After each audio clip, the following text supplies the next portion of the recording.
2022 का पहला पैसेज है। निम्नलिखित गद्यांश को ध्यानपूर्वक पढ़िए और नीचे लिखे प्रश्नों के उत्तर दीजिए।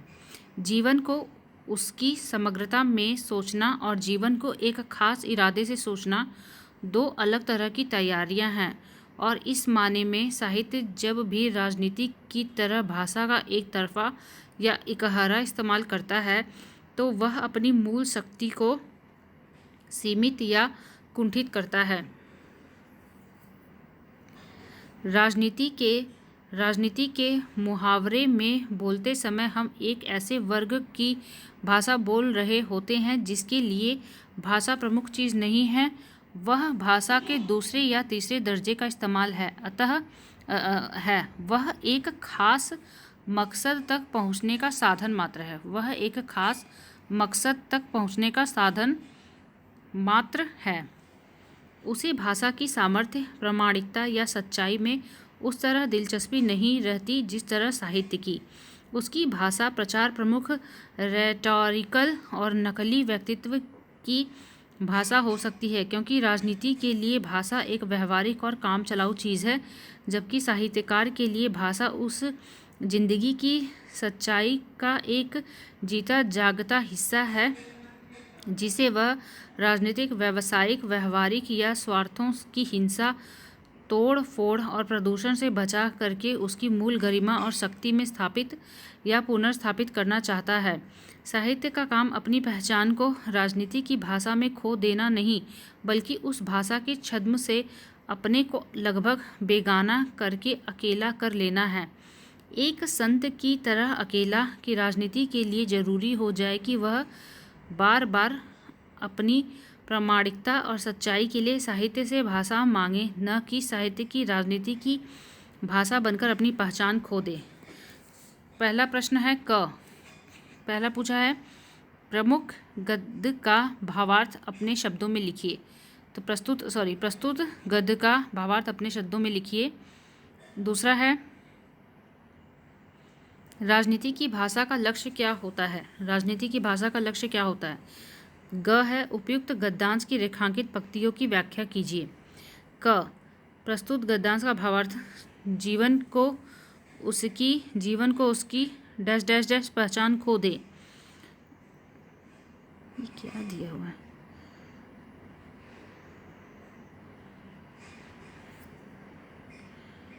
प्रस्तुत गद्यांश का भावार्थ अपने शब्दों में लिखिए। तो ये जो जीवन की उसकी जो पहला लाइन है और नीचे जो लिखा भाषा बनकर अपनी पहचान खो दे, पूरे पैसेज का भावार्थ अपने शब्दों में लिखना है।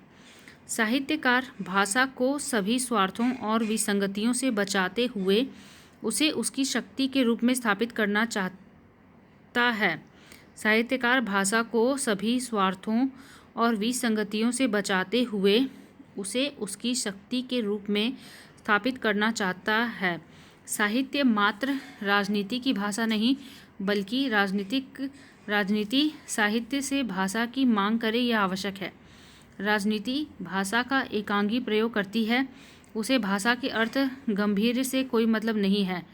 राजनीति के लिए भाषा सिर्फ स्वार्थ पूर्ति का माध्यम है।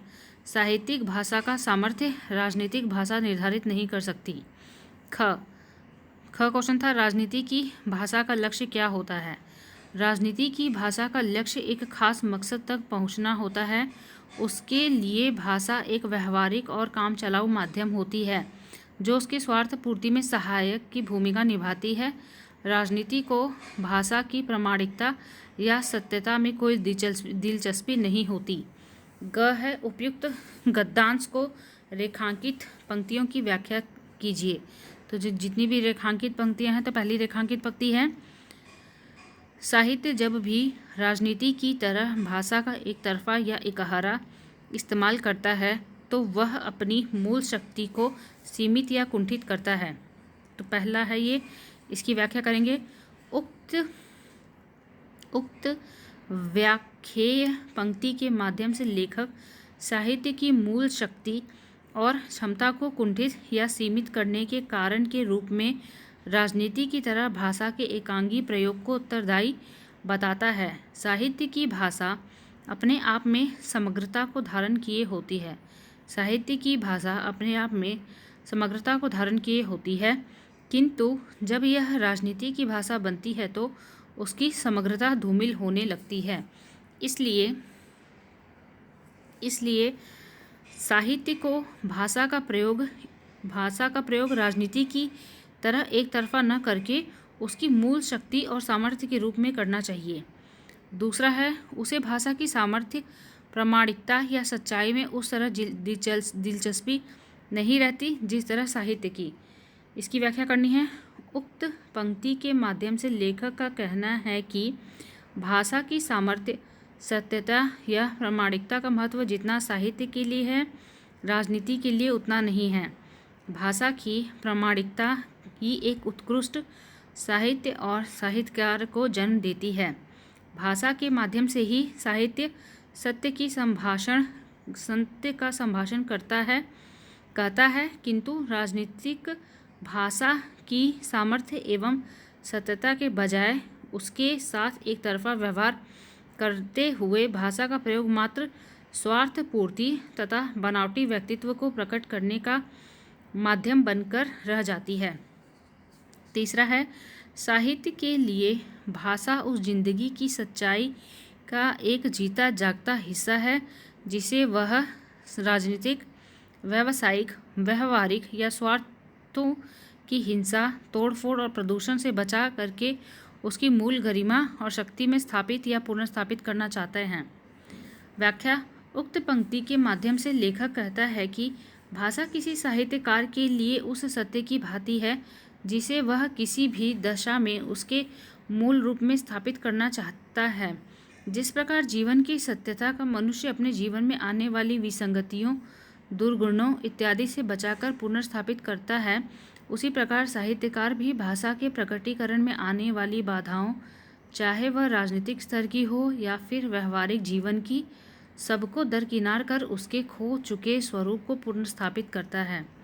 पूर्वाग्रह, स्वार्थ सिद्ध या फिर असत्य का संभाषण साहित्यिक भाषा का गुण नहीं, बल्कि पूर्वाग्रह रहित होकर परहित की भावना साहित्य का मूल है, जिसे वह भाषा के माध्यम से ही प्रकट करता है। अतः भाषाई गरिमा तथा प्रामाणिकता भाषा के आवश्यक तत्व हैं।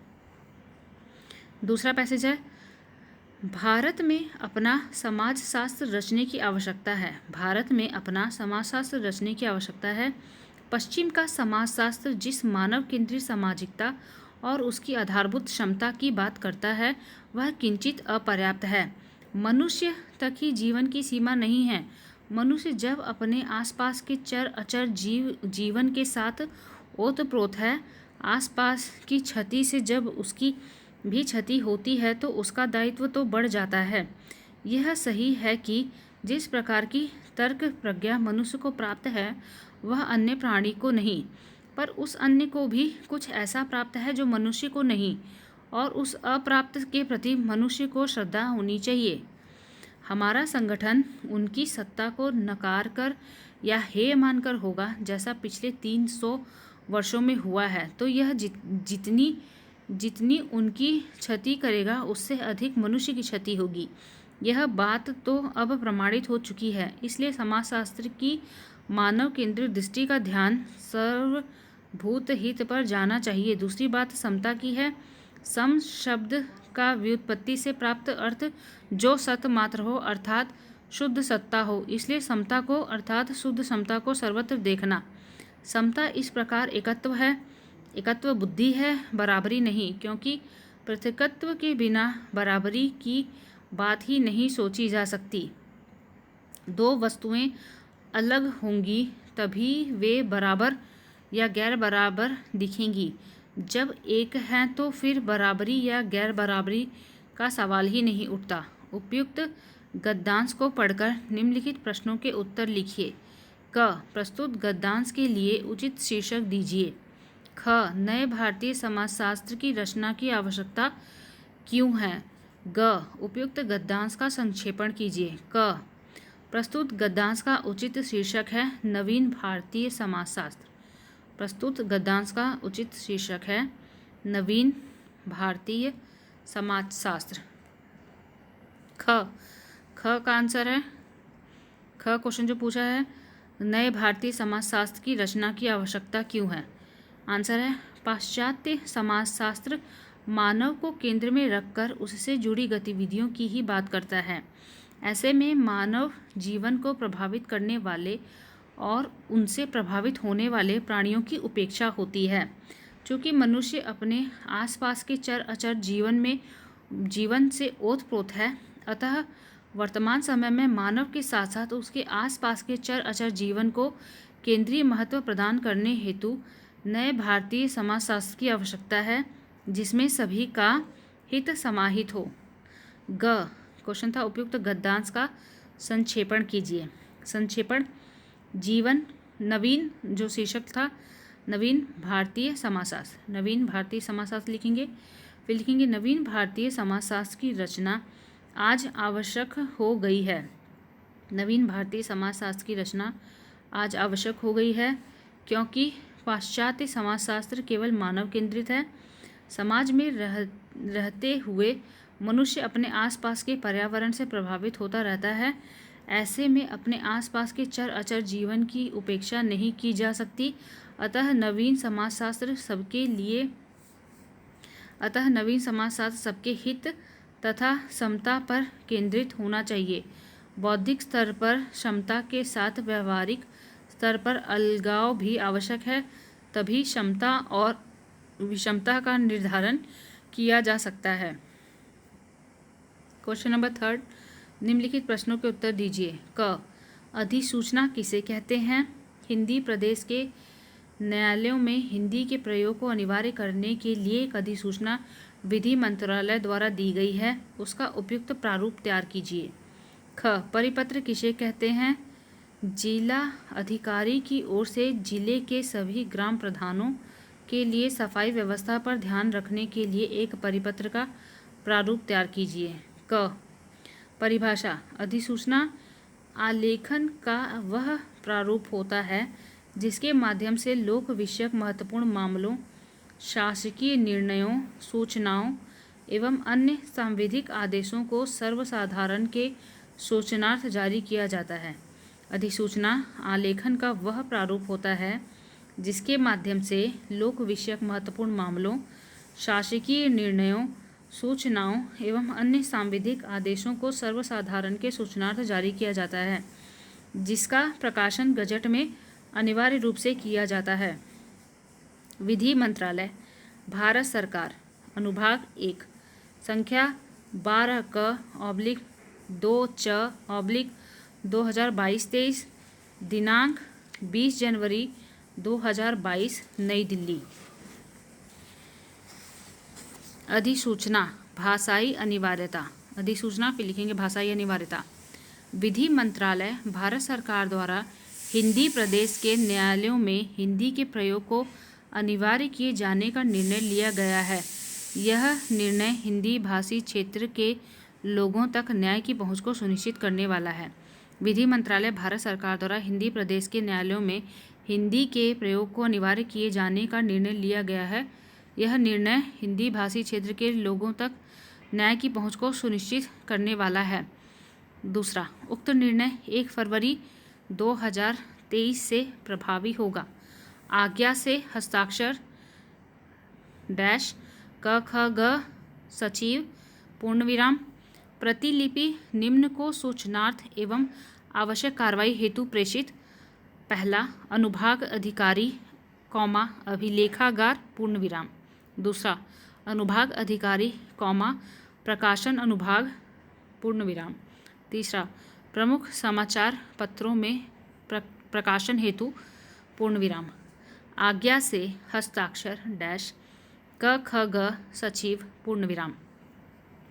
उत्तर ख, परिभाषा, पत्र आलेखन का वह औपचारिक प्रारूप जिसके माध्यम से शासकीय नीतियों, निर्णयों, आदेशों, वार्ता बैठक, विचार विमर्श से संबंधित सूचनाओं को विषय बनाकर एक साथ कई प्रेषितियों को प्रतिलिपि के माध्यम से प्रेषित किया जाता है, परिपत्र कहलाता है। पत्र आलेखन का वह औपचारिक प्रारूप जिसके माध्यम से शासकीय नीतियों, निर्णयों, आदेशों, वार्ता बैठक, विचार विमर्श से संबंधित सूचनाओं को विषय बनाकर एक साथ कई प्रेषितियों को प्रतिलिपि के माध्यम से प्रेषित किया जाता है, परिपत्र कहलाता है। फॉर्मेट है संख्या 10/12/2022-23। प्रेषक, क ख ग, जिलाधिकारी, प्रयागराज पूर्णविराम। सेवा में, समस्त ग्राम सचिव, प्रयागराज, उत्तर प्रदेश पूर्णविराम। अनुभाग 1 दिनांक 20 जनवरी, 2023, प्रयागराज। विषय गांव की साफ सफाई पर विशेष ध्यान देने हेतु ग्राम प्रधानों को परिपत्र। गांव की साफ सफाई पर विशेष ध्यान देने हेतु ग्राम प्रधानों को परिपत्र पूर्णविराम। महोदय, उक्त विषय में आपको निर्देशित है कि ग्रामीण परिवेश को साफ सुथरा रखना अति आवश्यक है, पूर्णविराम। इस आशय हेतु ग्राम प्रधानों की एक बैठक आयोजित करते हुए गांव की सफाई व्यवस्था पर ध्यान रखने हेतु जागरूकता अभियान चलाया जाए ताकि गांव के लोगों के स्वास्थ्य के साथ साथ ग्रामीण परिवेश की स्वच्छता को भी सुनिश्चित किया जा सके। दूसरा, उक्त का अनुपालन तत्काल प्रभाव से सुनिश्चित करते हुए कार्यालयों को सूचित करें। भवदीय हस्ताक्षर क ख ग, जिला अधिकारी, पूर्णविराम।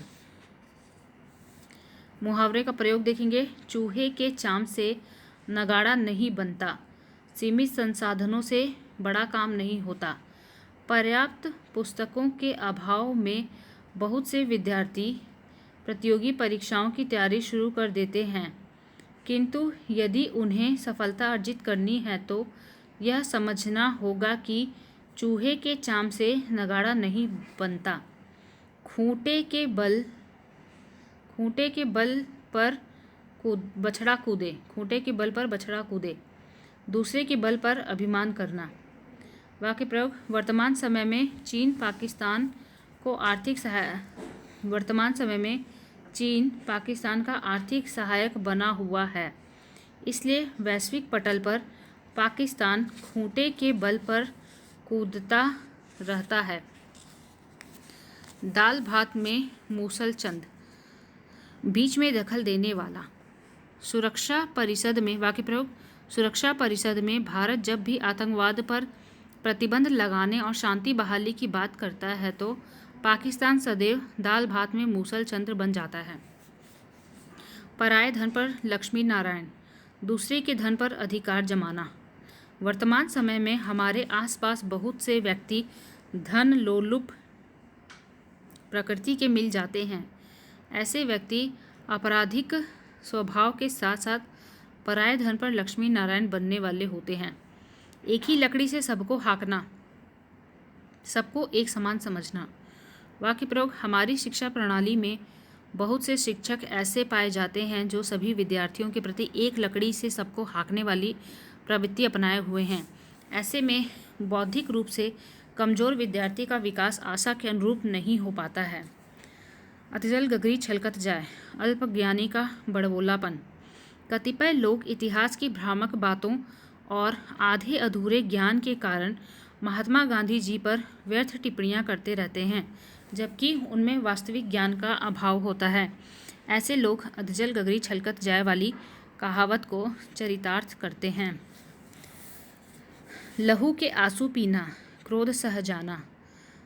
वाक्य प्रयोग। राष्ट्रवादी नेता भारत का विभाजन नहीं चाहते थे। भारत के विभाजन से उनकी अखंड भारत की संकल्पना धरी की धरी रह गई और वे लहू के आंसू पीकर रह गए। मीठी चूरी चलाना, विश्वासघात करना। वाक्य प्रयोग। मित्रता का दिखावा करने वाले व्यक्तियों से मनुष्य को सदैव सावधान रहना चाहिए, क्योंकि ऐसा व्यक्ति मीठी छुरी चलाने में माहिर होता है। 99 के फेर में पड़ना, धन कमाने में लगे रहना। वाक्य प्रयोग।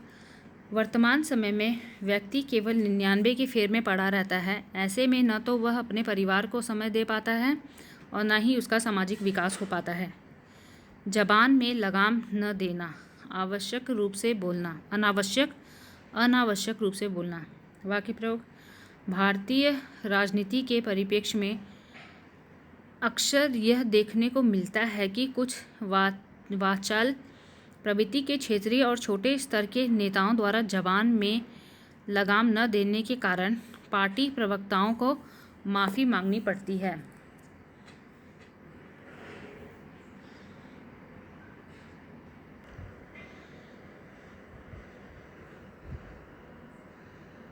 2021 का पैसेज है। निम्नलिखित गद्यांश को ध्यानपूर्वक पढ़िए और नीचे लिखे प्रश्नों के उत्तर दीजिए। किसी परिमित वर्ग से कल्याण से संबंध रखने वाले धर्म की अपेक्षा विस्तृत जनसमूह के कल्याण से संबंध रखने वाला धर्म उच्च कोटि का है। फिर से पढ़ देती हूँ।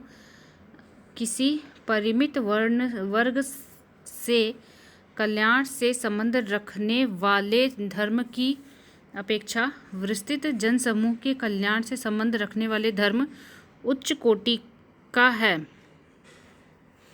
धर्म को उच्चता उसके लक्ष्य के व्यापकत्व के अनुसार धर्म की उच्चता उसके लक्ष्य के व्यापकत्व के अनुसार समझी जाती है। गृह धर्म या कुल धर्म से समाज धर्म श्रेष्ठ है। समाज धर्म से लोक धर्म, लोक धर्म से विश्व धर्म, जिसमें धर्म अपने शुद्ध और पूर्ण स्वरूप में दिखाई पड़ता है, यह पूर्ण धर्म अंगी है और शेष धर्म अंग। यह पूर्ण धर्म अंगी है और शेष धर्म अंग। पूर्ण धर्म, जिसका संबंध अखिल विश्व की स्थिति रक्षा से है, वस्तुतः पूर्ण पुरुष या पुरुषोत्तम में ही रहता है, जिसकी मार्मिक अनुभूति सच्चे भक्तों को ही हुआ करती है। इसी अनुभूति के अनुरूप उनके आचरण का भी उत्तरोत्तर विकास हो जाता है। गृह धर्म पर दृष्टि रखने वाला लोक या समस्त या किसी परिवार की रक्षा देखकर, वर्ग धर्म पर दृष्टि रखने वाला किसी वर्ग या समाज की रक्षा देखकर, और लोक धर्म पर दृष्टि रखने वाला लोक या समस्त मनुष्य जाति की रक्षा देखकर आनंद का अनुभव करता है।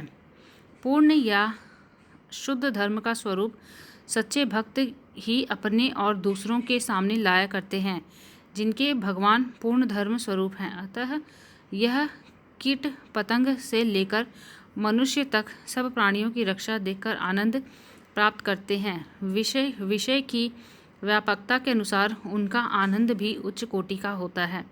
उच्च से उच्च भूमि के धर्म का आचरण अत्यंत साधारण कोटि का हो सकता है। इसी प्रकार निम्न भूमि के धर्म का आचरण उच्च से उच्च कोटि का हो सकता है। गरीबों का गला काटने वाले चींटियों के बिलों पर आटा फैलाते देखे जाते हैं। अकाल पीड़ितों की सहायता में 1 पैसा चंदा न देने वाले अपने डूबते मित्र को बचाने के लिए प्राण संकट में डालते देखे जाते हैं। क प्रस्तुत गद्यांश का भावार्थ अपने शब्द में लिखिए। ख धर्म समाज कल्याण कैसे करता है, इसे गद्यांश के आधार पर स्पष्ट कीजिए। धर्म समाज कल्याण कैसे करता है, इसे गद्यांश के आधार पर स्पष्ट कीजिए। ग उपयुक्त गद्यांश की रेखांकित पंक्तियों की व्याख्या कीजिए। क भावार्थ लोक कल्याण की भावना ही किसी भी धर्म को श्रेष्ठतम रूप प्रदान करती है। लोक कल्याण की भावना ही किसी भी धर्म को श्रेष्ठतम रूप प्रदान करती है, क्योंकि यह अन्य धर्मों की अपेक्षा अपने शुद्धतम एवं पूर्णतम स्वरूप में स्थापित होती है। यही पूर्णता सभी धर्मों का मूल है। लोक कल्याण की भावना पूर्ण पुरुष में ही विद्यमान होती है, जिसकी मार्मिक अनुभूति सच्चे भक्तों के सदाचरण में उत्तरोत्तर वृद्धि का माध्यम बनती है। सीमित दृष्टि रखने वाले धर्म में कल्याण की भावना भी सीमित होती है, जबकि पूर्ण धर्म समष्टि के कल्याण से आनंदित होता है। पूर्ण या लोक धर्म का प्रकटीकरण सच्चे साधकों द्वारा ही संभव है।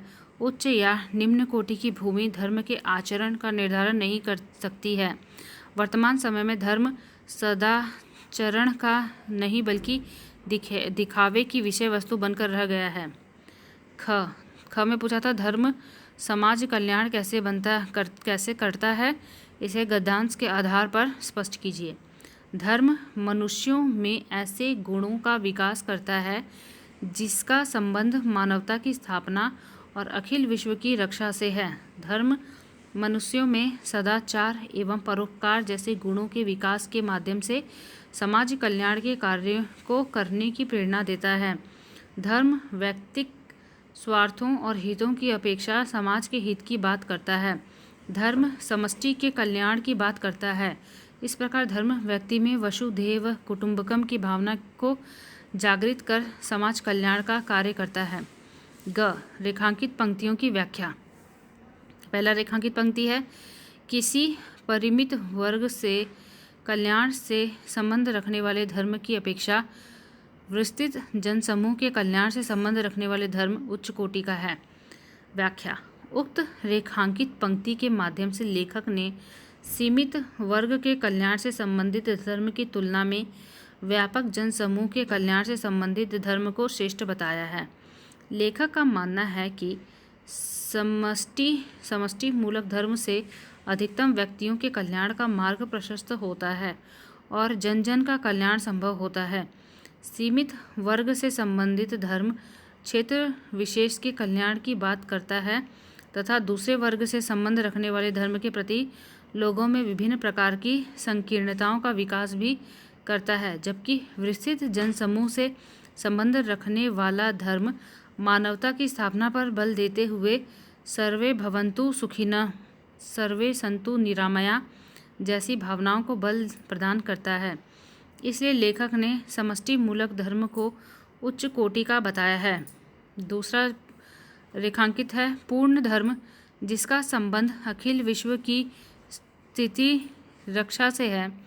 पूर्ण धर्म जिसका संबंध अखिल विश्व की स्थिति रक्षा से है वस्तुतः पूर्ण पुरुष या पुरुषोत्तम से ही रहता है।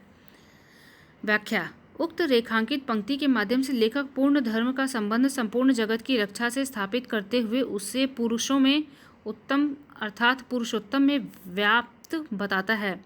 पूर्ण धर्म को आत्मसात करने वाला पुरुष ही विश्व रक्षा हेतु प्रतिबंध होता है। पूर्ण धर्म को आत्मसात करने वाला पुरुष ही विश्व रक्षा हेतु प्रतिबंध होता है। विश्व के समस्त प्राणियों का कल्याण ही उसके जीवन का निहितार्थ होता है।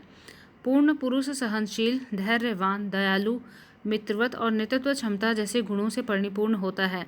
इन्हीं गुणों के आधार पर वह पूर्ण धर्म को संपूर्ण जगत के समक्ष स्थापित करता है और कल्याण का मार्ग प्रशस्त करता है। पूर्ण पुरुष के रूप में भगवान राम को देखा जा सकता है, जिन्होंने लोक धर्म की स्थापना करते हुए विश्व का कल्याण का कार्य किया। तीसरा जो रेखांकित शब्द है, गरीबों का गला काटने वाले चींटियों के बिलों पर आटा फैलाते देखे जाते हैं। अकाल पीड़ितों की सहायता में एक पैसा चंदा न देने वाले अपने डूबते मित्र को बचाने के लिए प्राण संकट में डालते देखे जाते हैं। व्याख्या। प्रस्तुत रेखांकित पंक्ति के माध्यम से लेखक ने ऐसे व्यक्तियों का उल्लेख किया है जो परोपकारिता और दयालुता का झूठा दिखावा करते हैं। धर्म का आवरण ओढ़कर एक तरफ तो वे चींटी जैसे छोटे जीव पर दया करने का दिखावा करते हैं, तो दूसरी तरफ गरीबों के जीवन से खिलवाड़ करते हैं। संकटग्रस्त व्यक्तियों की सहायता न करके वे केवल अपनों के संकट निवारण हेतु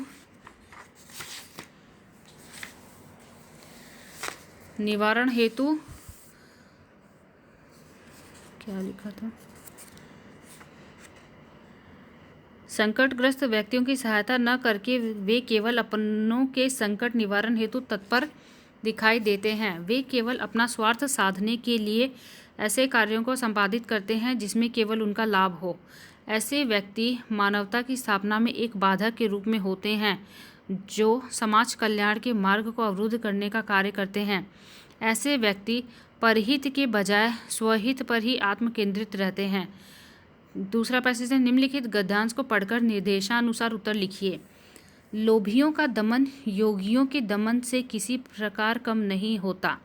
लोभियों का दमन योगियों के दमन से किसी भी प्रकार कम नहीं होता। बल से वे काम और क्रोध को जीतते हैं, सुख की वासना का त्याग करते हैं, मान अपमान में समान भाव रखते हैं। अब और चाहिए क्या जिससे वे कुछ पाने की आशा रखते हैं?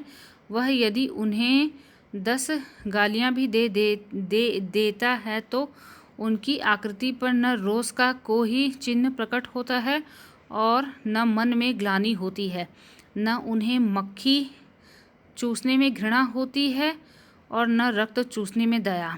सुंदर से सुंदर रूप देखकर वे अपनी एक कौड़ी भी नहीं भूलते। करुण से करुण स्वर सुनकर वे अपना एक पैसा भी किसी के यहाँ नहीं छोड़ते। तुच्छ से तुच्छ व्यक्ति के सामने हाथ फैलाने से वे लज्जित नहीं होते। क्रोध, दया, घृणा, लज्जा आदि करने से क्या मिलता है कि वे करने जाएं, जिन बातों से उन्हें कुछ मिलता नहीं, जबकि उसके लिए उनके मन के किसी कोने में जगह नहीं होती। तब जिस बात से पास का कुछ जाता है वह बात उन्हें कैसी लगती होगी, यह यूं ही समझा जा सकता है। जिस बात में कुछ लगे वह उनके किसी काम की नहीं, चाहे वह कष्ट निवारण हो या सुख प्राप्ति, धर्म हो या न्याय। वे शरीर सुखाते हैं, अच्छे भोजन, अच्छे वस्त्र आदि की आकांक्षा नहीं करते। लोभ के अंकुश से अपनी संपूर्ण इंद्रियों को वश में रखते हैं। लोभियों, तुम्हारा अक्रोध, तुम्हारा इंद्रिय निग्रह, तुम्हारा मानापमान समता, तुम्हारा पता नहीं तप अनुकरणीय है, तुम्हारी निष्ठुरता, तुम्हारी निर्लजता, तुम्हारा अविवेक, तुम्हारा अन्याय विग्रहणीय है। तुम धन्य हो, तुम्हें धिक्कार है। क प्रस्तुत गद्यांश के लिए उचित शीर्षक दीजिए। उपयुक्त गद्यांश के आधार पर लोभियों के लक्षण बताइए। ग उपयुक्त गद्यांश का संक्षेपण कीजिए। क प्रस्तुत गद्यांश का उचित शीर्षक है लोभियों का व्यक्तित्व। लोभियों का व्यक्तित्व। ख क्वेश्चन था उपयुक्त गद्यांश के आधार पर लोभियों के लक्षण बताइए। उपयुक्त गद्यांश में लेखक ने लोभियों के जिन लक्षणों को रेखांकित किया है उनमें निष्ठुरता, निर्दयता, निर्लज्जता, कृपणता, अविवेकीपन जैसे लक्षण प्रमुख हैं। लोभी व्यक्ति लोभ के बल पर काम और क्रोध को जीतते हैं, सुख की वासना का त्याग करते हैं तथा मान अपमान में समान भाव रखते हैं। लोभ के बल पर वे अपनी संपूर्ण इंद्रियों को अपने वश में रखते हैं। ग उपयुक्त गद्यांश का संक्षेपण कीजिए। संक्षेपण लोभियों के गुण, जो लोभियों के गुण हैं, संक्षेपण है तो एक हेडिंग डाली लोभियों के गुण या लोभियों का व्यक्तित्व। लोभियों और योगियों का संयम लगभग समान प्रवृत्ति का होता है। लोभी व्यक्ति लोभ के बल पर काम, क्रोध और सुख की इच्छा पर विजय प्राप्त करते हुए मान अपमान से अपने आप को मुक्त रखते हैं। कुछ प्राप्त करने की इच्छा उन्हें निर्लज और निर्दय बना देती हैं। क्रोध, दया, करुणा, घृणा इत्यादि के लिए उनके जीवन में कोई स्थान नहीं होता है। जिस कार्य से उन्हें कुछ प्राप्त नहीं होता है वह कार्य उनके लिए निरर्थक है, चाहे वह किसी भी कोटि का क्यों न हो। अच्छी जीवन शैली की आकांक्षा न रखते हुए वे अपने शरीर पर ध्यान नहीं देते तथा अपनी संपूर्ण इंद्रियों का निग्रह कर लेते हैं। लोभियों में व्याप्त सकारात्मक गुण अनुकरणीय तथा नकारात्मक गुण निंदनीय प्रवृत्ति के होते हैं, इसलिए धन्य होने के बावजूद भी उन्हें धिक्कार है। तीसरा क्वेश्चन है निम्नलिखित प्रश्नों के उत्तर दीजिए। क अर्ध सरकारी पत्र किससे कहते हैं? यह सरकारी पत्र से किस प्रकार भिन्न होता है? दोनों का अलग अलग प्रारूप तैयार कीजिए। ख नगर महापौर की ओर से महानगर में डेंगू से हो रही मृत्यु संबंधी एक सरकारी पत्र उत्तर प्रदेश शासन को लिखिए। क अर्ध सरकारी पत्र किसे कहते हैं? तो उसका आंसर है अर्ध सरकारी पत्र पत्र आलेखन का वह औपचारिक प्रारूप जिसके माध्यम से प्रायः समान स्तर के अधिकारियों के समान स्तर के अधिकारियों के मध्य शासकीय प्रयोजनार्थ विचार विमर्श, वार्ता, बैठक, कतिपय गोपनीय मामलों इत्यादि संदर्भी पत्र व्यवहार किया जाता है, अर्ध सरकारी पत्र कहलाता है। तो अर्ध सरकारी पत्र पत्र आलेखन का वह औपचारिक प्रारूप जिसके माध्यम से प्रायः समान स्तर के अधिकारियों के मध्य शासकीय प्रयोजनार्थ विचार विमर्श, वार्ता, बैठक, कतिपय गोपनीय मामलों इत्यादि संदर्भी पत्र व्यवहार किया जाता है, अर्ध सरकारी पत्र कहलाता है। अर्ध सरकारी पत्र की सरकारी पत्र से भिन्नता। अर्ध सरकारी पत्र का उद्गम पदाधिकारी के स्तर से होता है, जबकि सरकारी पत्र का उद्गम पद के स्तर से होता है। अर्ध सरकारी पत्र का गंतव्य शासन के भीतर तथा शासन के बाहर भी होता है, जबकि सरकारी पत्र का गंतव्य शासन के भीतर ही होता है। अर्ध सरकारी पत्र की विषय वस्तु शासकीय प्रयोजनार्थ, वार्ता, विमर्श, सुझाव, सलाह इत्यादि से जुड़ी होती है, जबकि सरकारी पत्र की विषय वस्तु किसी शासकीय कार्य व्यवहार से संबंधित आदेश, निर्देश, नीति, निर्णय इत्यादि से जुड़ी होती है। अर्ध सरकारी पत्र की भाषा शैली उत्तम पुरुष की आत्मीय व मैत्री भाव तथा आदर सूचक वाली होती है, जबकि सरकारी पत्र की भाषा तटस्थ, अन्य पुरुष तथा आदेशात्मक पुट वाली होती है। अर्ध सरकारी पत्र का संबोधन आत्मीयता के साथ प्रिय श्री महोदय से होता है, जबकि सरकारी पत्र का संबोधन औपचारिक शब्दावली महोदय से होता है। अर्ध सरकारी पत्र का प्रारूप। अर्ध सरकारी पत्र। अर्ध सरकारी पत्र संख्या, विभाग, अनुभाग, दिनांक, स्थान, नाम, पदनाम। फिर इसमें विषय की जरूरत नहीं होती है। प्रिय श्री महोदय, प्रिय श्री महोदय, उक्त विषय में आपसे अपेक्षा है कि डैश डैश डैश। सादर, भवनिष्ठ, हस्ताक्षर डैश डैश, नाम डैश डैश। संलग्नक, उपयुक्तानुसार सेवा में श्री डैश डैश डैश, पद डैश डैश डैश, शासकीय पता डैश डैश डैश, पूर्ण विराम। शासकीय पत्र का प्रारूप। पत्रांक डैश डैश, प्रेषक, नाम, पद, शासकीय पता, सेवा में पद डैश डैश डैश, शासकीय पता डैश डैश डैश, पूर्ण विराम। अनुभाग, विषय के संदर्भ में महोदय, उक्त विषय में आपको निर्देशित है कि 2-3 उक्त का अनुपालन तत्काल प्रभाव से सुनिश्चित करें। संलग्नक यथोक्त, भवदीय, हस्ताक्षर डैश, नाम डैश, पद डैश, पूर्ण विराम। प्रतिलिपि निम्न को सूचनार्थ एवं आवश्यक कार्रवाई हेतु प्रेषित। 1-2 आज्ञा से हस्ताक्षर, नाम डैश, पद डैश। ख क्या पूछा था? नगर महापौर की ओर से महानगर में डेंगू से हो रही मृत्यु संबंधी एक सरकारी पत्र उत्तर प्रदेश शासन को लिखिए। प्रेषक, क ख ग, नगर आयुक्त, प्रयागराज, पूर्ण विराम। सेवा में, मुख्य सचिव, उत्तर प्रदेश शासन, लखनऊ, पूर्ण विराम।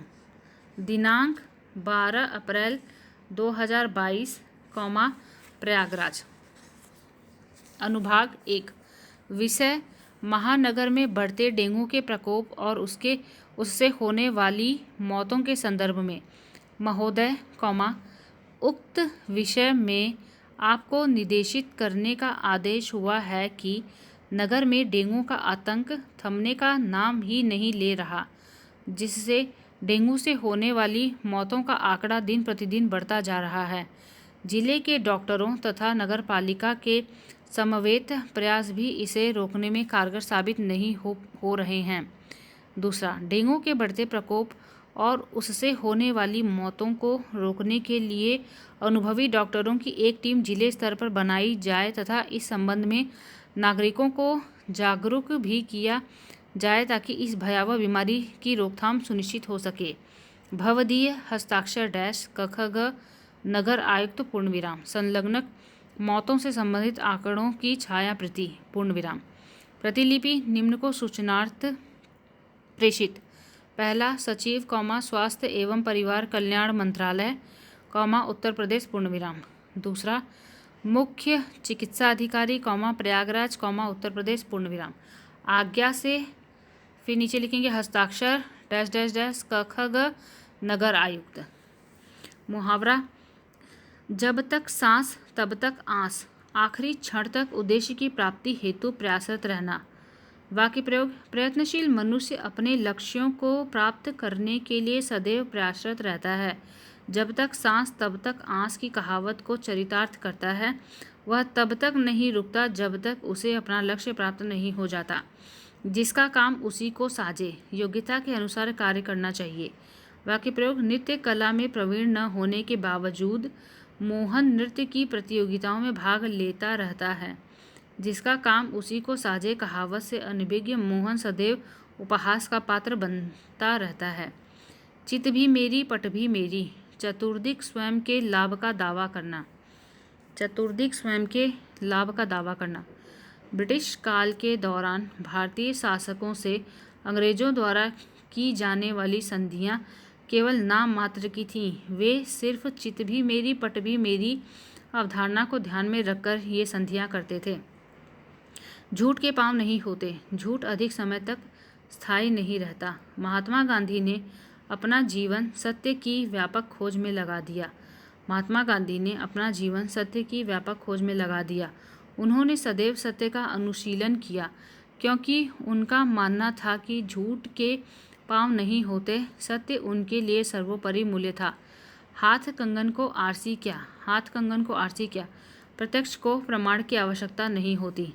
वाक्य प्रयोग देश में चारों तरफ भ्रष्टाचार का बोलबाला है। जिसे किसी भी कार्यालय में जाकर देखा जा सकता है। जैसा कि कहा भी गया है, हाथ कंगन को आरसी क्या। आड़े आना, बाधक होना या बनना। वाक्य प्रयोग मनुष्य का अहंकार उसके विकास में आड़े आता है। मनुष्य का अहंकार उसके विकास में आड़े आता है। यदि मनुष्य अपने अहंकार को छोड़कर अपना काम ईमानदारी से करे तो उसका चातुर्दिक विकास संभव होगा। आंखें बिछाना, आदरपूर्वक स्वागत करना। नीरज चोपड़ा ने टोक्यो ओलंपिक में स्वर्ण पदक जीतकर भारतीय जनता का सिर गर्व से ऊंचा कर दिया। भारत वापसी पर जनता उनके लिए आंखें बिछाकर खड़ी थी। खाक छानना, व्यर्थ इधर उधर भटकना।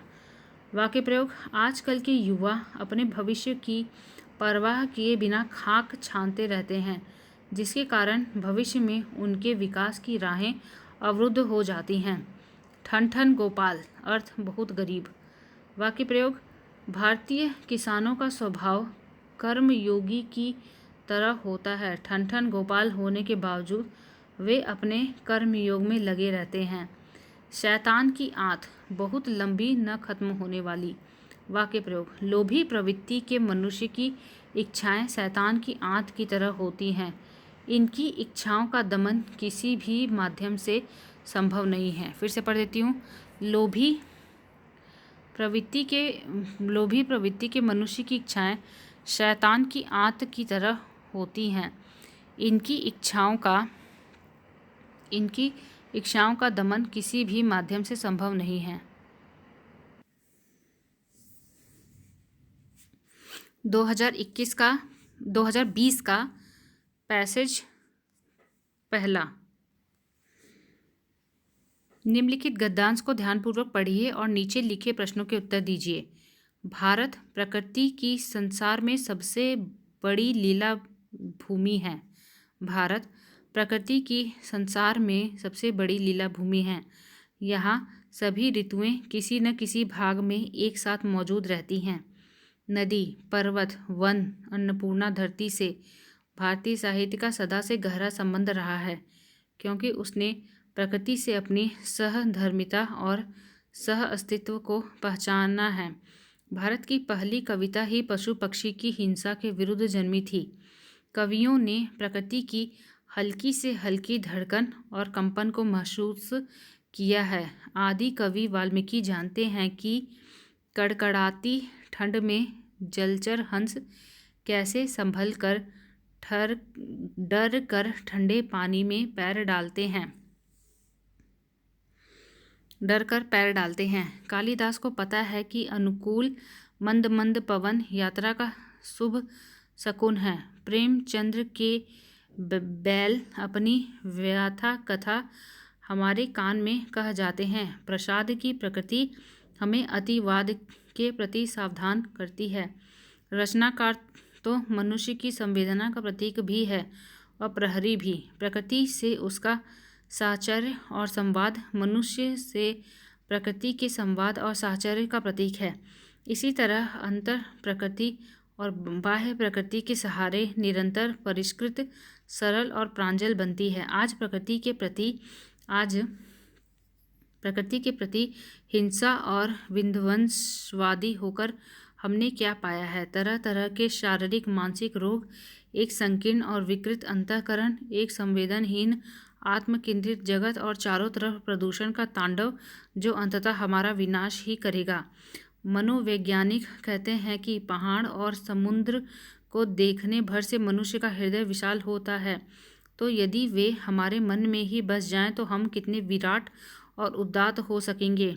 यह जान लेना जरूरी है कि प्रकृति मनुष्य का प्रतिपक्ष नहीं है, वह उसकी सहचरी है। जो रहस्य खोजे गए हैं वे खोजने के लिए ही उसने बचाए हैं, ताकि मनुष्य का कृतित्व अपराध न हो, उसका पौरुषहीनता बोध में न बदल जाए। प्रस्तुत गद्यांश का भावार्थ अपने शब्दों में लिखिए।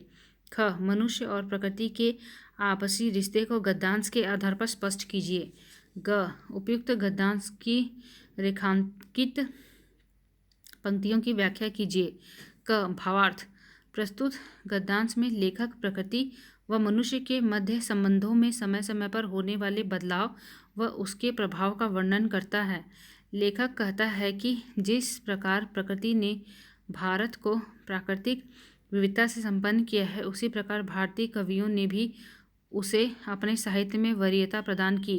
पूर्व में कवियों ने प्रकृति के प्रति संवेदनशीलता, प्रेम व लगाव का सजीव चित्रण अपनी कृतियों में किया, परंतु वर्तमान में जब मनुष्य प्रकृति के प्रति असंवेदनशील हो गया है तो वह विभिन्न व्यथाओं से पीड़ित है।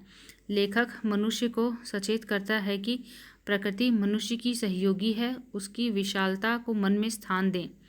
ख क्वेश्चन था, मनुष्य और प्रकृति के आपसी रिश्ते को गद्यांश के आधार पर स्पष्ट कीजिए। सही है। पूर्व में इसका स्पष्ट होगा, आंसर होगा पूर्व में मनुष्य व प्रकृति के मध्य गहरे संबंध रहे हैं, क्योंकि मनुष्य प्रकृति की सहधर्मिता व सहअस्तित्व से परिचित था। प्रकृति से मनुष्य का साहचर्य व संवाद बना रहा, जिससे मनुष्य का अंतःकरण बाह्य प्रकृति के सहारे परिष्कृत, सरल व प्रांजल बनता रहा। परंतु आज जब प्रकृति के प्रति मनुष्य उपेक्षित भाव वाला हो गया है, तब वह विभिन्न व्यथाओं से ग्रसित है। प्रकृति व मनुष्य के मध्य संबंध ऐसे हैं कि पहाड़ व समुद्र देखने मात्र से ही मनुष्य का हृदय विशाल बन जाता है। अतः मनुष्य का प्रकृति के साथ साहचर्य अत्यंत आवश्यक है। ग क्या था कि उपयुक्त गद्यांश की रेखांकित पंक्तियों की व्याख्या कीजिए। तो पहली जो रेखांकित पंक्ति है, भारत प्रकृति के संसार में सबसे बड़ी लीला भूमि है।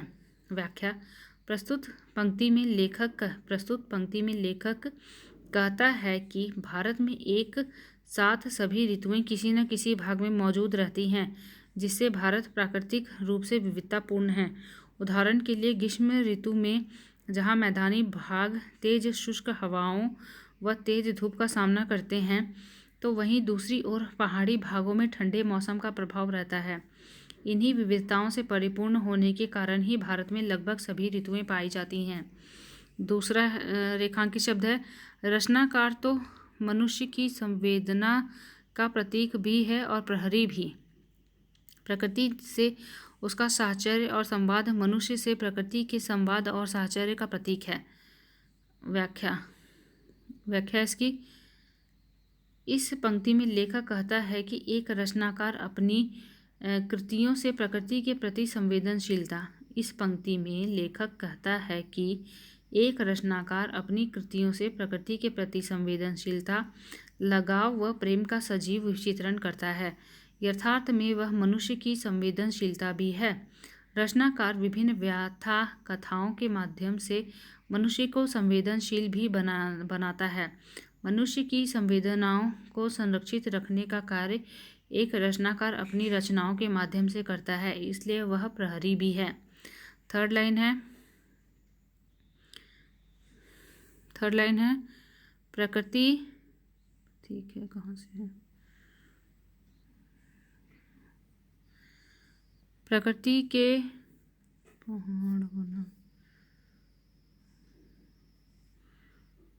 प्रकृति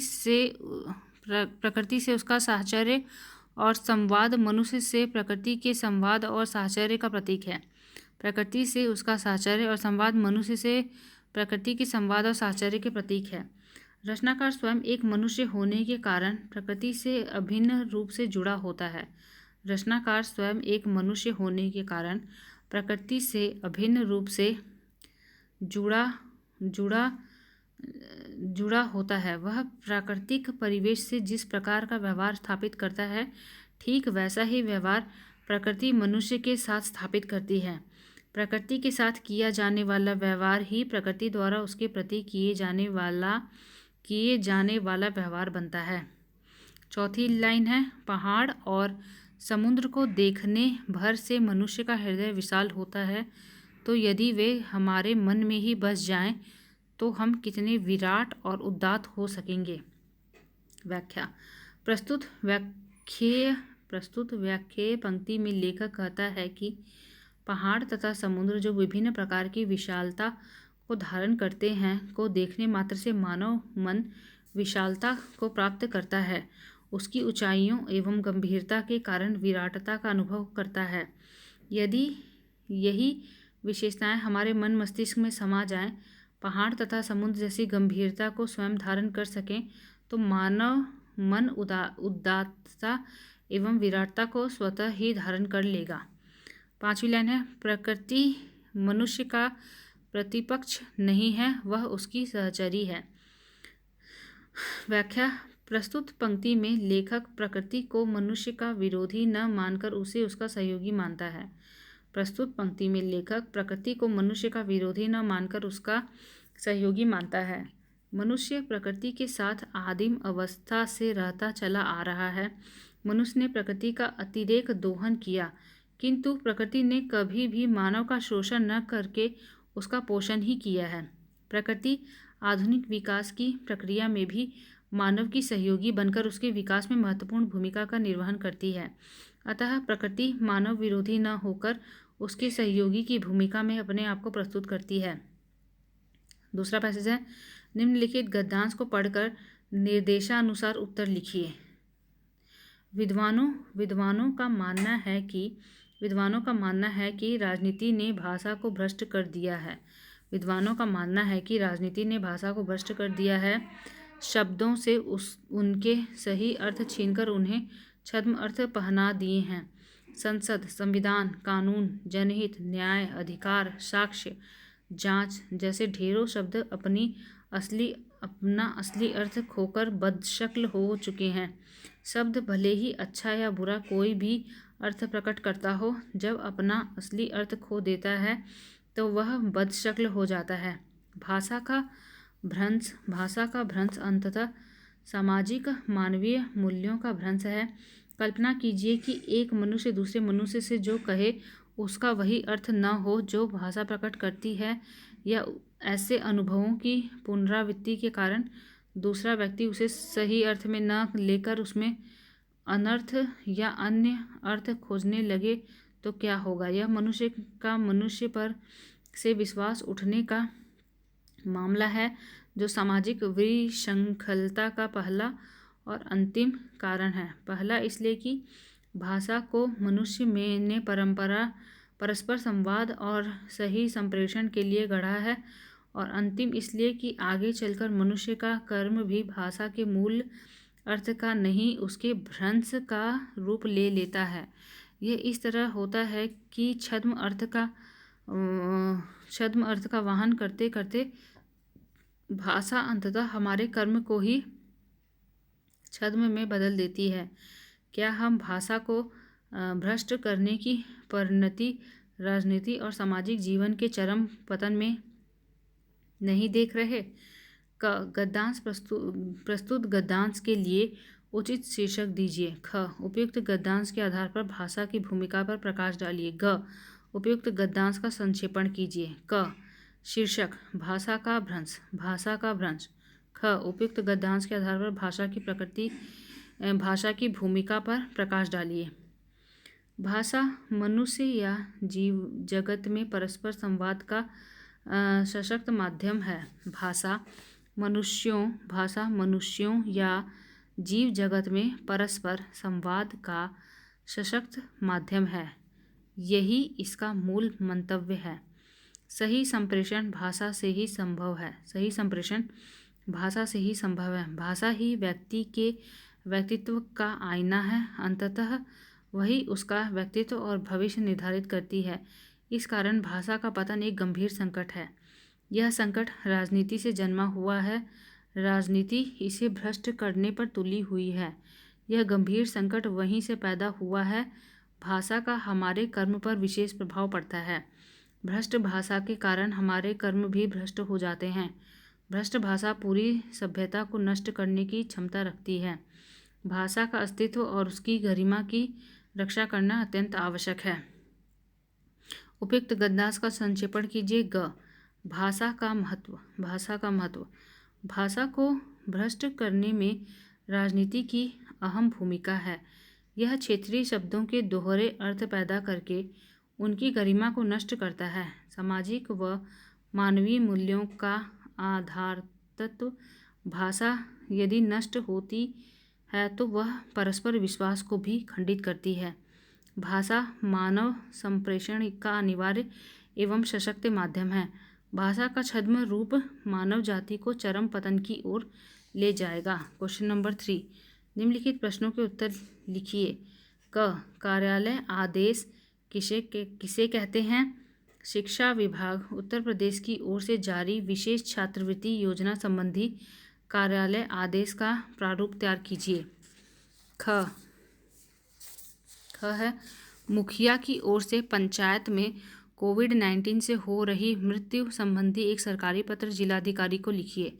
कार्यालय आदेश। पहला क है कार्यालय आदेश शासकीय पत्र व्यवहार का वह रूप होता है जिसके माध्यम से किसी कार्यालय अथवा सरकारी संस्थान अथवा व्यापारिक संस्थान में एक वरिष्ठ अधिकारी अपने अधीनस्थ प्राधिकारियों कर्मचारियों को विभिन्न सेवा संबंधी मामलों जैसे अवकाश स्वीकृति, अनुशासनात्मक मामलों या किसी प्रकार की अपील अथवा प्रत्यावेदन पर लिए गए किसी निर्णय को प्रशासकीय दृष्टिकोण से अनिवार्य अनुपालनार्थ जारी करते हैं।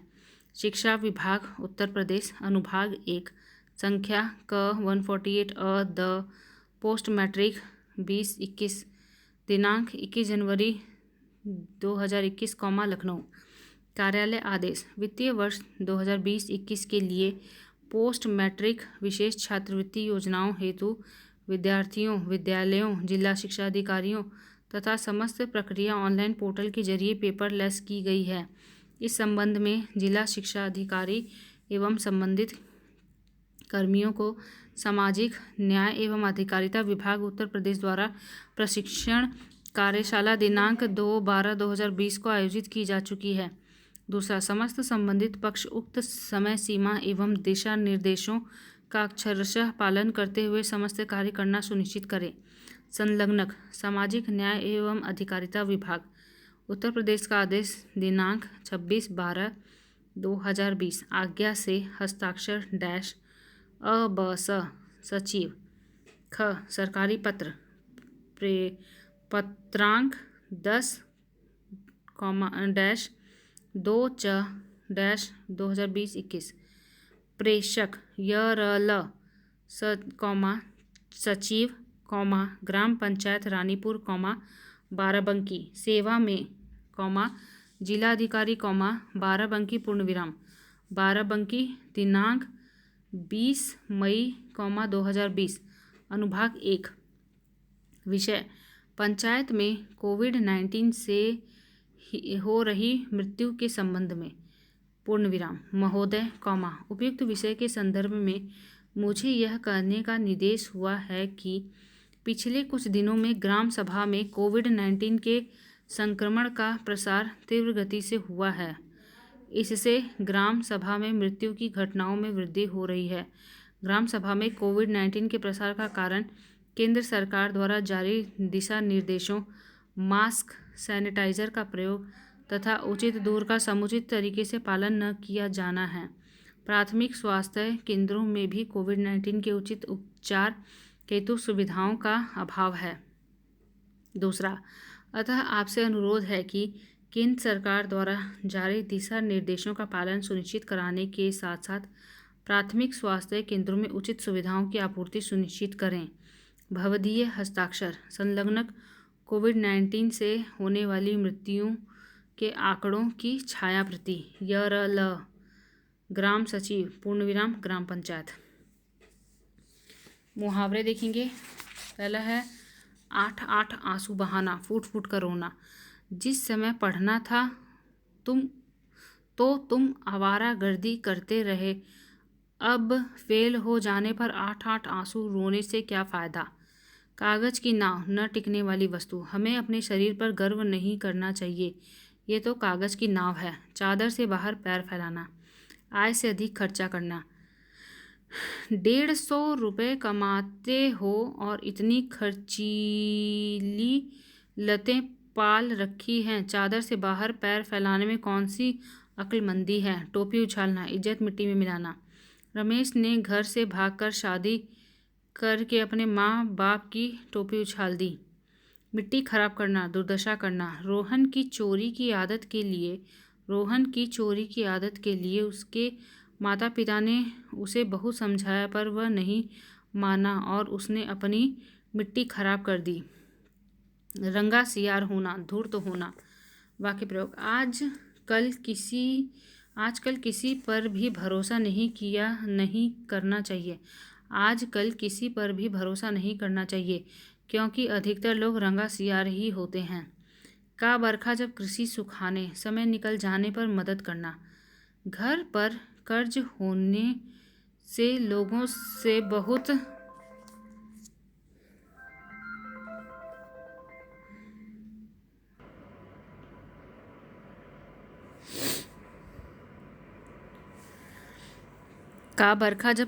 कृषि सुखाने, समय निकल जाने पर मदद करना। घर पर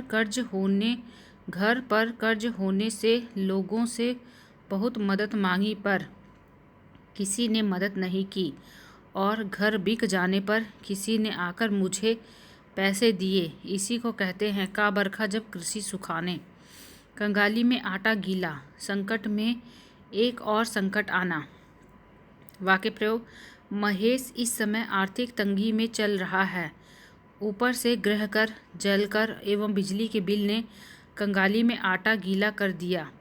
नेकी कर कुएं में डाल, भलाई करके भूल जाना। हरीश ने साधु को भर पेट भोजन कराया, लेकिन किसी को बताया नहीं। उसका सिद्धांत है नेकी कर कुएं में डाल। पर उपदेश कुशल बहु तेरे। दूसरों को उपदेश देने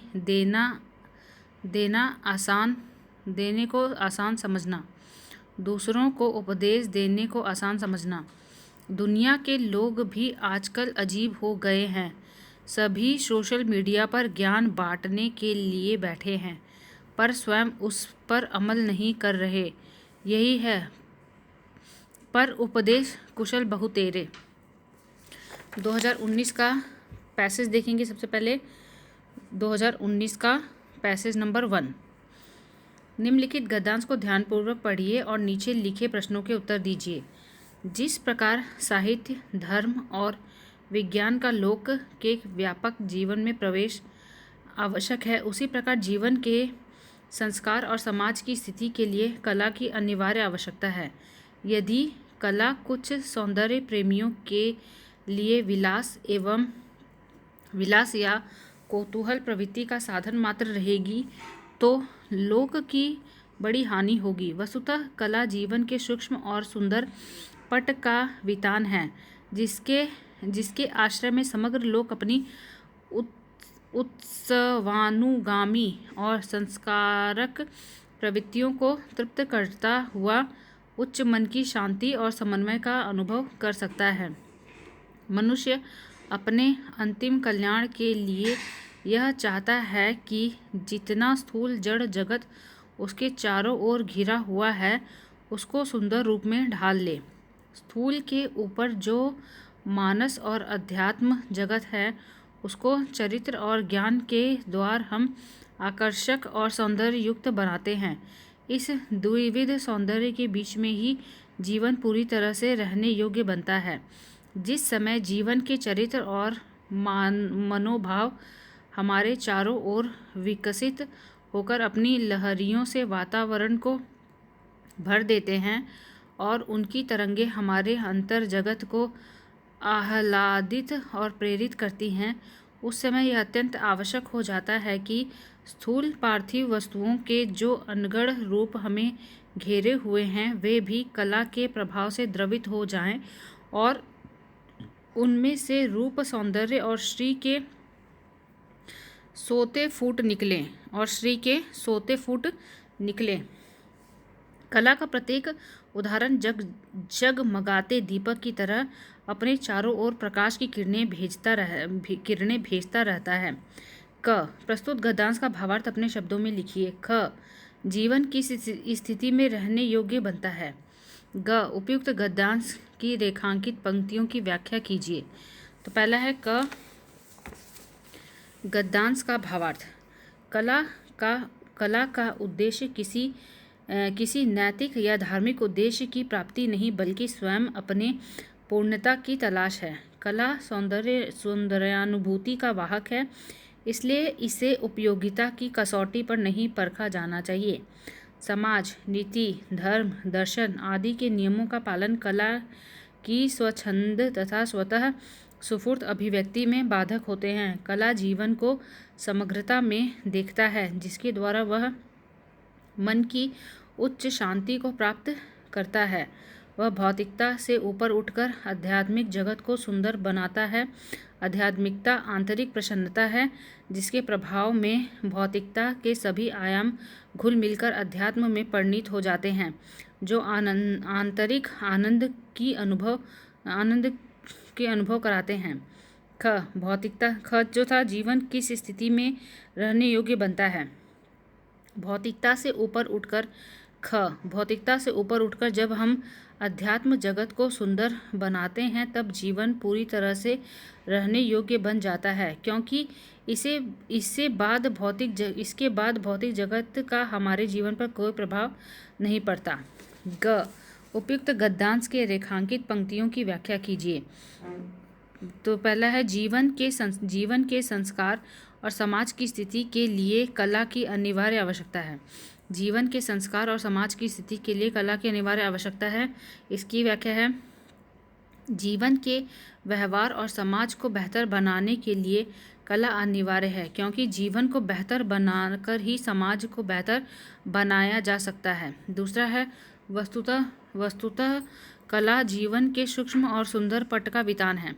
वस्तुतः कला जीवन के सूक्ष्म और सुंदर पट का वितान है, जिसके आश्रय में समग्र लोग अपनी उत्सवानुगामी और संस्कारक प्रवृत्तियों को तृप्त करता हुआ उच्च मन की शांति और समन्वय का अनुभव कर सकता है।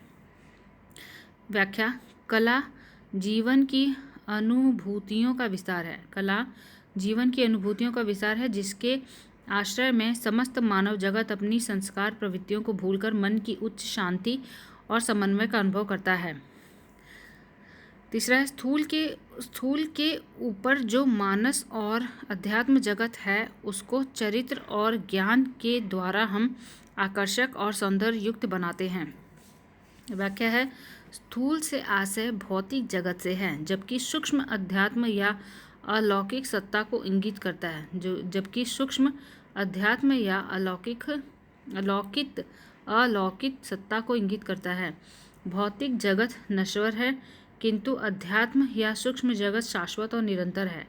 इसलिए लेखक का अभिप्राय है कि चूंकि अध्यात्म नश्वर और चिरंतर है, उसका संबंध हमारे अंतर्मन से है। इसलिए हम अपने परिष्कृत चरित्र एवं ज्ञान द्वारा उसे जितना आकर्षक और सौंदर्यमय बनाएंगे, हमारा जीवन उतना ही सहज और सरल होगा। नेक्स्ट लाइन है, रेखांकित कला का प्रत्येक उदाहरण जगमगाते दीपक की तरह अपने चारों ओर प्रकाश की किरणें भेजता रहता है। इसकी व्याख्या है, जिस प्रकार दीपक की प्रत्येक किरण अपने चारों ओर प्रकाश फैलाती है, उसी प्रकार कला का प्रत्येक उदाहरण जीवन को बेहतर बनाने का प्रयास करता है, जिससे व्यक्ति को पूर्णतया की प्राप्ति हो सके। दूसरा क्वेश्चन, निम्नलिखित गद्यांश को पढ़कर निर्देशानुसार उत्तर लिखिए। जीवन को उसकी समग्रता में सोचना और जीवन को एक खास इरादे से सोचना दो अलग तरह की तैयारियां हैं, और इस माने में साहित्य जब भी राजनीति की तरह भाषा का एक तरफा या एक गहरा प्रयोग करता है, वह अपनी मूल शक्ति को सीमित या कुंठित करता है। राजनीति के मुहावरे में बोलते समय हम एक ऐसे वर्ग की भाषा बोल रहे होते हैं जिसके लिए भाषा प्रमुख चीज़ नहीं है, वह भाषा का दूसरे या तीसरे दर्जे का इस्तेमाल है। वह एक खास मकसद तक पहुंचने का साधन मात्र है। उसे भाषा की सामर्थ्य, प्रामाणिकता या सच्चाई में उस तरह दिलचस्पी नहीं रहती जिस तरह साहित्य को। उसी भाषा प्रचार प्रमुख रेटोरिकल और नकली व्यक्तित्व की भाषा हो सकती है, क्योंकि राजनीति के लिए भाषा एक व्यवहारिक और कामचलाऊ चीज़ है, जबकि साहित्यकार के लिए भाषा उस जिंदगी की सच्चाई का जीता जागता हिस्सा है जिससे वह राजनीतिक, व्यावसायिक, व्यवहारिक या स्वार्थों की हिंसा, तोड़फोड़ और प्रदूषण से बचा करके उसकी मूल गरिमा और शक्ति में स्थापित या पुनर्स्थापित करना चाहता है। साहित्य का काम अपनी पहचान को राजनीति की भाषा में खो देना नहीं, बल्कि उस भाषा के छद्म से अपने को लगभग बेगाना करके अकेला कर लेना है। एक सत्य की तरह अकेला कि राजनीति के लिए जरूरी हो जाए कि वह बार बार अपनी प्रामाणिकता और सच्चाई के लिए साहित्य से भाषा मांगे, न कि साहित्य की राजनीति की भाषा बनकर अपनी पहचान खो दे। क, प्रस्तुत गद्यांश के लिए उचित शीर्षक दीजिए। ख, साहित्य की और राजनीति की भाषा में प्रमुख अंतर क्या है, स्पष्ट कीजिए। ग, उपयुक्त गद्यांश का संक्षेपण कीजिए। क का आंसर है शीर्षक भाषा का सामर्थ्य। ख, साहित्य की और राजनीति की भाषा में प्रमुख अंतर क्या है, स्पष्ट कीजिए। ख का आंसर है साहित्य की भाषा साहित्यकार के लिए उसकी जिंदगी का जीता जागता हिस्सा है, जिसे वह राजनीतिक, व्यावसायिक, व्यवहारिक स्वार्थों से बचाकर उसकी गरिमा को बनाए रखना चाहता है, जिससे साहित्य की भाषा अपनी पहचान बनाए रख सके, जबकि राजनीति की भाषा उसके लिए कोई प्रमुख चीज़ नहीं है, बल्कि एक खास मकसद तक पहुंचने का साधन मात्र है। संक्षेपण, साहित्य के परिप्रेक्ष्य में जो भाषा की महत्ता या गरिमा स्थापित है, वो राजनीति के परिप्रेक्ष्य में कदापि नहीं हो सकती है। राजनीतिक क्षेत्र में भाषा का प्रयोग व्यवहारिक स्वार्थों और कुत्सित आकांक्षा को तुष्ट करने के लिए किया जाता है। वहीं साहित्यकार अपने सहज भाव से भाषा को इन दोषों से बचाकर इसकी मूल शक्ति, गरिमा और उद्देश्यों के लिए स्थापित करने को तत्पर रहता है। साहित्य सहज प्रकृति से इतना सशक्त है कि यह राजनीतिक परिप्रेक्ष्य में अपने अस्तित्व को नहीं विलीन करेगा, बल्कि इसे राजनीतिक छिछली सत्ता से खुद को इस प्रकार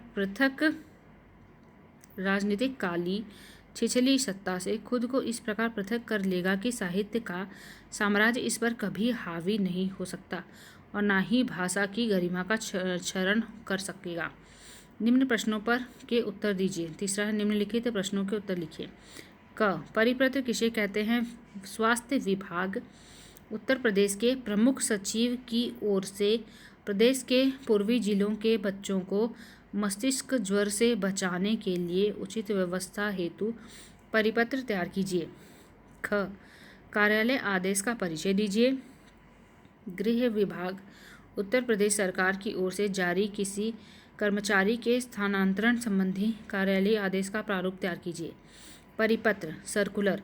शासन स्तर पर प्राय ऐसे अवसर आते हैं जब शासन के आदेशों, निर्देशों, निर्णयों, नीतियों, महत्वपूर्ण सूचनाओं आदि से समस्त अधिकारियों, विभागाध्यक्षों, कार्यालयाध्यक्षों, मंडलायुक्तों, जिलाधिकारियों आदि को समान रूप से अवगत कराए जाने की आवश्यकता होती है।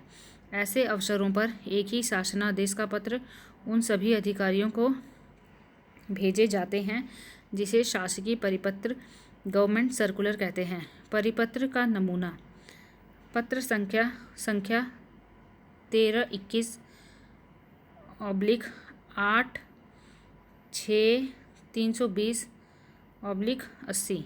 प्रेषक, श्री क ख ग, प्रमुख सचिव, उत्तर प्रदेश सरकार, पूर्ण विराम। सेवा में, समस्त मुख्य चिकित्सा अधिकारी, परिपत्र में समस्त लगाना जरूरी होता है। स्वास्थ्य विभाग, उत्तर प्रदेश शासन, पूर्ण विराम। दिनांक उत्तर प्रदेश सितंबर 2, 2020। विषय बच्चों को मस्तिष्क ज्वर से बचाने हेतु, पूर्ण विराम। महोदय, मुझे यह कहने का निर्देश हुआ है कि प्रदेश के पूर्वी जिलों के बच्चों में मस्तिष्क ज्वर को देखते हुए उत्तर प्रदेश सरकार ने यह निश्चय किया है कि वहां मस्तिष्क ज्वर को रोकने के लिए तत्काल उचित कदम उठाए जाएं, पूर्ण विराम। इस संबंध में आप जो कार्रवाई करें उसका साप्ताहिक विवरण इस मंत्रालय को भेजते रहें। भवदीय हस्ताक्षर क ख ग, उप सचिव, पूर्ण विराम, अपर सचिव, पूर्ण विराम। संख्या 1321/8/320/80। प्रतिलिपि निम्नलिखित को सूचनार्थ एवं आवश्यक कार्रवाई हेतु प्रेषित। 1, 2, 3 आज्ञा से हस्ताक्षर अ ब स, उप सचिव, पूर्ण विराम। कार्यालय आदेश, ऑफिस ऑर्डर। कार्यालय आदेश शासकीय पत्राचार का वह रूप है जिसका प्रयोग एक विभागाध्यक्ष द्वारा अथवा उसके अधीनस्थ किसी उच्चाधिकारी द्वारा अथवा किसी शाखा द्वारा उसके द्वारा अपने प्रशासकीय नियंत्रण में कार्य करने वाले कर्मचारियों के सेवा संबंधी मामले जैसे तैनाती, स्थानांतरण, अवकाश की स्वीकृति, निलंबन, सेवा समाप्ति, अनुशासनिक मामले, प्रोन्नति के मामले, प्रत्यावेदन आदि पर लिए गए निर्णय के संबंध में प्रशासकीय दृष्टिकोण से जारी किए जाते हैं। कार्यालय द्वारा बनाए गए सामान्य नियम को सूचना भी इसके द्वारा दी जाती है। कार्यालय आदेश का नमूना उत्तर प्रदेश शासन गृह विभाग, संख्या 539/22/1/P, 5179। कार्यालय आदेश एतद्द्वारा तत्कालिक प्रभाव में जनहित एक कार्यहित में गृह विभाग के श्री क ख ग जन सूचना अधिकारी गृह विभाग लखनऊ को गृह विभाग प्रयागराज कार्यालय से संबंध किया जाता है। दूसरा, श्री क ख ग जन सूचना अधिकारी को निर्देशित किया जाता है कि वे तत्काल नवीन तैनाती को गृह विभाग को उपलब्ध कराएं। हस्ताक्षर अ ब स, सचिव, पूर्ण विराम। संख्या 530/22/1/P, 5179। प्रतिलिपि निम्नलिखित को सूचनार्थ एवं आवश्यक कार्रवाई हेतु प्रेषित। गृह विभाग। दूसरा, लेखाकार एवं खजांची। तीसरा, संबंधित कर्मचारीगण आज्ञा से हस्ताक्षर त थ द, संयुक्त सचिव, पूर्ण विराम। मुहावरों का वाक्य में प्रयोग। यथा राजा तथा प्रजा। यथा राजा तथा प्रजा एक समान स्वभाव वाले। कंजूसी के गुण जिस प्रकार से सेठ जी में विद्यमान हैं, ठीक उसी प्रकार से उनके नौकरों में भी वह गुण परिलक्षित होते हैं। इसलिए ठीक ही कहा गया है कि जैसा राजा वैसी प्रजा। यथा राजा तथा प्रजा। अरहर की टट्टी, गुजराती ताला, छोटी वस्तु की सुरक्षा में अधिक व्यय। इस जीर्ण शीर्ण पुराने मकान की सुरक्षा के लिए चारों ओर ऊंची मजबूत चार दीवारी बनवाना अरहर की टट्टी गुजराती ताले के समान है। आ बैल मुझे मार, बिना कारण मुसीबत मोल लेना। विदेशी सामानों को चोर बाजार में बेचकर आपने बेकार ही आ बैल मुझे मार वाली स्थिति उत्पन्न कर दी है। 9-2-11 हो जाना, सबसे आंखें बचाकर भाग जाना। पुलिस के पहुंचने के पहले आतंकवादी 9-2-11 हो गए। जैसा देश वैसा भेष, परिस्थिति के अनुसार बदलना। विदेश में रहकर वहाँ के रस्म रिवाज और पहनावे को अपनाना सही है। कहा भी गया है, जैसा देश वैसा भेष। दाल भात में मूसरचंद, दो के बीच में तीसरे का अनावश्यक हस्तक्षेप। हम दोनों के बीच में तर्क वितर्क हो ही रहा था कि जयदेव का दाल भात में मूसलचंद की भांति बीच में बोलना मुझे अच्छा नहीं लगा। ऊंची दुकान, फीके पकवान, आडंबर ही आडंबर। वर्तमान युग में संतों के क्रियाकलाप ऊंची दुकान, फीके पकवान ही सिद्ध हो रहे हैं। मान न मान, मैं तेरा मेहमान, जबरदस्ती गले पड़ना। मैंने रमेश को बुलाया तो था नहीं। मान न मान, मैं तेरा मेहमान की भांति जबरदस्ती सभा में शामिल हो गया। अंधेर नगरी, चौपट राजा, मूर्ख और गुणवान का समान आदर। अयोग्य अधिकारी होने पर सभी कामों में धांधली चलती है। ठीक ही कहा गया है, अंधेर नगरी, चौपट राजा, टके शेर भाजी, टके शेर खाजा। आसमान से गिरा, खजूर पर अटका। एक मुसीबत से निकलकर दूसरे में फंसना। केवल लाल फीताशाही के कारण हमारी योजनाओं के अनेक कार्यक्रम क्रियान्वित नहीं हो पाते, क्योंकि आसमान से गिरकर वे खजूर में अटक जाते हैं। लाल फीताशाही के कारण हमारी योजनाओं के अनेक कार्यक्रम क्रियान्वित नहीं हो पाते, क्योंकि आसमान से गिरकर वे खजूर में अटक जाते हैं।